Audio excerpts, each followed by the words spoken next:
Assalamu alaikum, on se retrouve pour l'islam et économie. En bref, on est dans la 5e vidéo. Je fais des vidéos dans lesquelles on parle d'économie au feeling pour en apprendre un peu plus. Je suis Ahmedou, l'aspirant de Muamalat Impact, un simple étudiant de l'économie en islam. Alors si on se rappelle, dans la première vidéo, j'avais dit, tout d'abord, on avait parlé de l'importance de ce sujet-là. Ensuite, on avait parlé du fait que le prophète wassalam, avait mis en place, lorsqu'il était arrivé à Médine, ça c'était dans la 2e vidéo, le lieu commun de dévotion, le lieu commun de transaction. Dans la 3e vidéo, on avait abordé la question de quel est le grand objectif de faire des transactions. Dans la 4e vidéo, on a parlé donc de qu'est-ce que cela impliquait, par exemple, en termes de métier. En termes de métier, l'idée, c'est de comprendre que mon métier est prisé pas nécessairement parce qu'il rapporte beaucoup d'argent, mais aussi parce qu'il est utile à la société. Et là, dans cette 5e vidéo, je pense qu'il est bon d'aborder la question de qu'est-ce que cela implique. Qu'est-ce que cela implique de savoir que finalement, le grand objectif de faire des transactions et donc de l'économie, c'est de permettre à chacun de pourvoir à ses besoins de manière autonome. Quand je dis autonome, je veux dire sans avoir recours à la mendicité. Et pareillement de pourvoir aux besoins des personnes qui sont à sa charge, et en faisant cela, permettre à d'autres d'en faire pareil. Et qu'est-ce que cela implique donc de savoir aussi que, finalement, donc, la mesure de mon métier n'est pas nécessairement l'argent, mais aussi l'utilité qu'il apporte. Parce qu'on se rappelle le hadith du prophète, alayhi salatu wassalam, le meilleur d'entre vous est celui qui est le plus utile aux autres.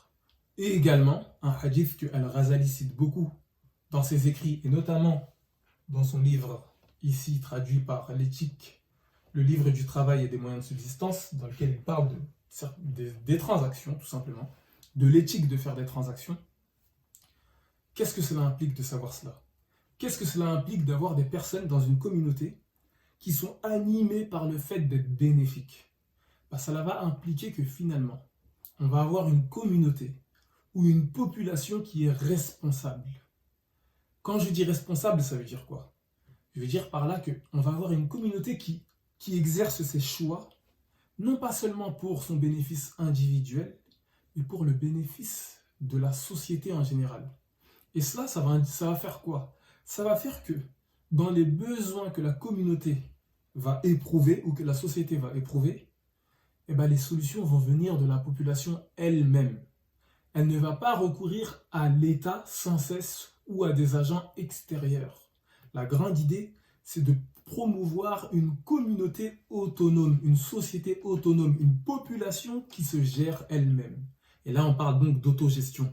Ce sont des sujets très chers, on va dire, aux anarchistes qui ont lu peut-être Proudhon, Kropotkin, etc.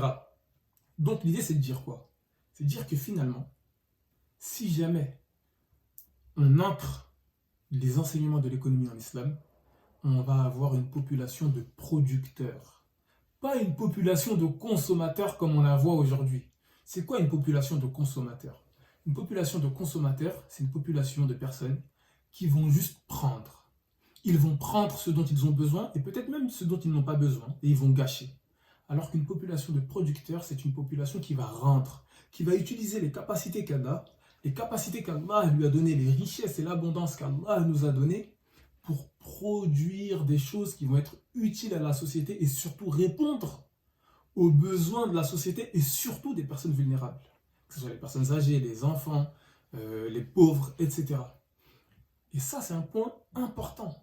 Parce que ça va signifier quoi? Ça va signifier que tout simplement, en termes de vocation, comme je vous avais dit, la personne ne va pas juste se dire quel est le métier qui m'apporte de l'argent, mais aussi quel est le plus utile, mais elle va regarder, donc elle va se dire, peut-être qu'aujourd'hui, on a besoin, on est trop dépendant par exemple des supermarchés aujourd'hui dans la nourriture. C'est pas bon.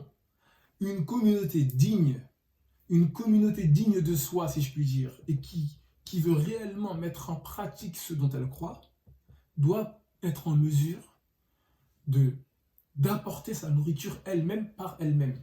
Donc ça va signifier que dans notre communauté, nous devons avoir un minimum de personnes qui soient agriculteurs. On ne peut pas tolérer le fait qu'on ait des agriculteurs qui soient loin, qui nous donnent à manger. Mais pareillement pour l'éducation, par exemple. Ça va signifier que l'éducation dans la communauté doit être amenée par les membres de la communauté eux-mêmes. Pareillement pour la question des soins, par exemple, etc., etc. Et tout cela sans nécessairement avoir recours au gouvernement et à l'État. Donc, qu'on se comprenne bien. Et pour que je sois clair, qu'est-ce que je suis en train de dire? Je suis en train de dire qu'en réalité, en partant de l'économie en islam, on arrive maintenant à la politique. C'est quoi la politique? La politique, c'est le fait de gérer les affaires publiques, les affaires des gens. Et là, je suis en train de dire que si on a des gens ou une communauté qui est versée dans l'économie en islam, eh ben, ça va nous amener à avoir une communauté qui gère ses problèmes et qui les solutionne par elle-même, donc qui fait de la politique, sans cesse avoir recours à des hommes politiques qui nous disent tous les 5 ans, par exemple, votez pour moi, et on voit que rien ne change. Ça, cette idée de voter pour quelqu'un tous les 5 ans pour qu'il règle ton problème, ou le problème de ta communauté, c'est une approche de consommateur, c'est une approche d'assisté. Mais à l'inverse, il y a l'approche du producteur, l'approche de celui qui cherche les problèmes dans sa société et qui les règle. Il va se regrouper avec les gens qui ont la même vision que lui, la même éthique que lui, musulmans ou non, et ils vont commencer à apporter des solutions au travers d'initiatives économiques. Ça peut être des entreprises commerciales, mais ça peut être aussi d'autres types d'institutions, comme par exemple dans la civilisation islamique, il y avait les waqf.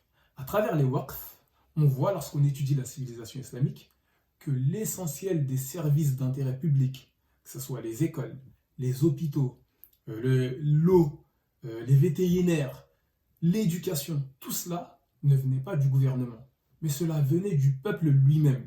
Ça signifie qu'on avait une population qui était productrice. On avait une population qui n'était pas juste consommatrice, si je puis dire.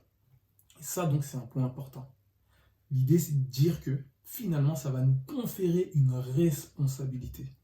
Et cette responsabilité va nous permettre de faire des choix qui nous permettent par nous-mêmes de régler les problèmes que l'on rencontre et également donc d'être au service des autres, d'être au service de la société. J'espère que c'était clair. Comme je vous l'ai dit, je fais une vidéo au feeling. Je réfléchis juste un petit peu avant à ce que je vais vous dire et ensuite je déballe. Donc c'est pas forcément structuré, mais j'espère que c'est clair et que ça commence à donner des pistes de pourquoi ce sujet est important et en quoi, si ce sujet-là était vraiment étudié comme il fallait, ça permettrait à la communauté de s'améliorer et d'être plus utile à la société. Et je le redis, quand je dis communauté, bien sûr, je parle des musulmans, mais là on parle de la sphère économique. Et l'économie en islam ne se fait pas que avec des musulmans. Cela va se faire avec tout type de personnes qui partagent cette éthique. Je vous dis assalamu alaikum, à la prochaine.